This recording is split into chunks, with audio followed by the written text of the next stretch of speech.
fazer uma pergunta para você que eu tentei achar resposta esta manhã e foi difícil, viu? Por isso que eu quero convidar o nos ajude a entender o que é esclerose múltipla.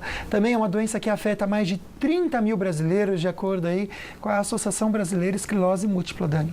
Isso mesmo, viu? Fadiga, dores crônicas, perda de força e equilíbrio, visão turva, espasmos musculares. Você que sofre com alguns desses sintomas, já foi procurar um médico para fazer uma prevenção? Bom, quem vai explicar para a gente, fazer a gente entender, vocês de casa também que não falando nisso, tirando as dúvidas sobre essa doença, se tem cura ou não, é o nosso querido amigo neurologista Alexandre Coelho Marques, que atende na Vara Infusões, que a gente comenta com tanto carinho aqui. Doutor, seja bem-vindo, obrigado pela participação aqui, obrigado por ajudar a gente a entender um pouquinho, né, dessa doença que realmente parece que tem uma nuvem sobre ela. Mas vamos entender primeiro o que é a esclerose múltipla. Bom, primeiro, boa tarde aos telespectadores, boa tarde, Lucas. Bom, Lucas, a esclerose múltipla é uma doença neurológica crônica do sistema nervoso central. Ou seja, é uma doença que fica a cargo, aos cuidados do neurologista, né? Assim como o nome dela, esclerose múltipla, são múltiplos os sintomas, como vocês estavam falando agora no início do programa, né? Sim. Então, são diversos os sintomas que a pessoa pode manifestar, desde uma visão turva, uma visão embaçada, né? E até mesmo uma dormência num braço, numa perna, nas duas pernas, uma incontinência urinária. Então, esses sintomas da doença têm uma característica especial. Tem uma característica de começar e durar mais que 24 horas. Entendi. A isso a gente chama de surto da esclerose múltipla, né? Ataque da doença. Então, o ataque da doença, ele começa e vai perseverar ao longo de alguns dias até semanas. E depois de algum momento, aquele organismo, aquela pessoa, ela vai entrar numa fase de melhora da inflamação. Ela vai desinflamar e vai melhorando os sintomas, vai recuperando as funções. Então eu vou dar um exemplo de um sintoma que é a neurite óptica, que é um dos sintomas mais comuns que tem.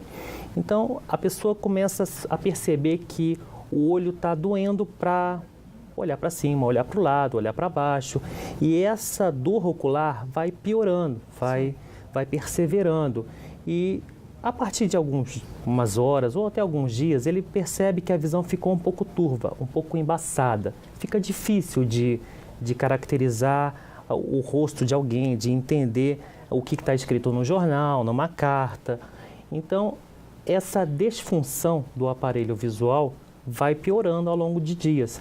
E nas primeiras fases da doença, nos primeiros ataques, nos primeiros surtos, é muito comum que o paciente tenha uma recuperação espontânea. Recuperação espontânea desse surto. Como se curasse do nada. Como se curasse do nada. Entendi. E aí mora o problema. Porque esse paciente ele não vai procurar ajuda, ele não vai procurar um médico. E, mais ou menos, o paciente com esclerose múltipla, ele tem 1 a 2 surtos por ano. E os surtos vão acontecendo ao longo dos primeiros anos, vai melhorando, ele não procura um médico, e aí vem o maior dos problemas, que é não começar o tratamento precoce. A gente vai até entender sobre o tratamento e por que é tão importante começar ele de maneira precoce mesmo. É engraçado, né, Dani? É uma doença que é traiçoeira. A gente precisa desenvolver um autoconhecimento e perceber, isso que eu estou sentindo não é normal. Eu nunca senti dessa forma. Sempre procurar ajuda de profissional, né? Exatamente. A gente tem alguém ao vivo de São José dos Campos, parece, para fazer uma pergunta. Olá, boa tarde. Oi, boa tarde, tudo bem?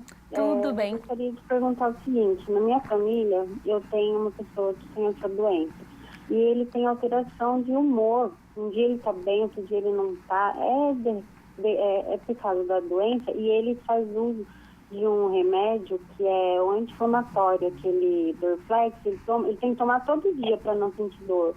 Pode isso, doutor? Um beijo, gente. Entendi. Vamos até jogar para o nosso assunto, né? A gente falou de algo físico, no caso, o probleminha no olho que a esclerose pode desenvolver.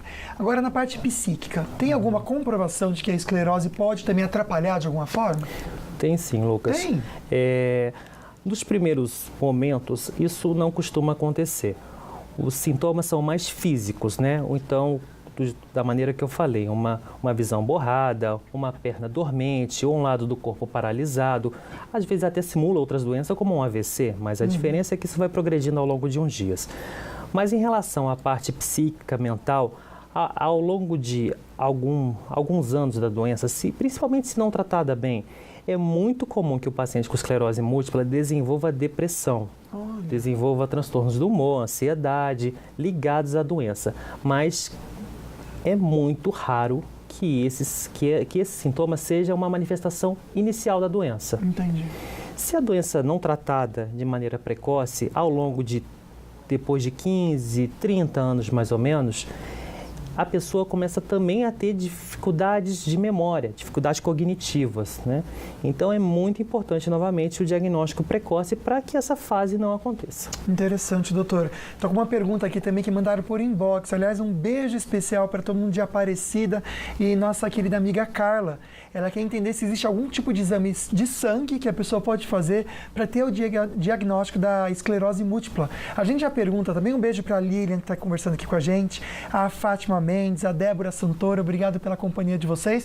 É bacana o pessoal participar para tirar a dúvida mesmo, que, Dani, é algo difícil de se entender. Muito difícil de entender e por isso é sempre bom estar atento, como o Lucas disse, a gente, ao nosso organismo, ao nosso corpo, que qualquer detalhe pode ser sim uma doença, viu? E logo mais a gente já volta aqui com o nosso Papo Cabeça.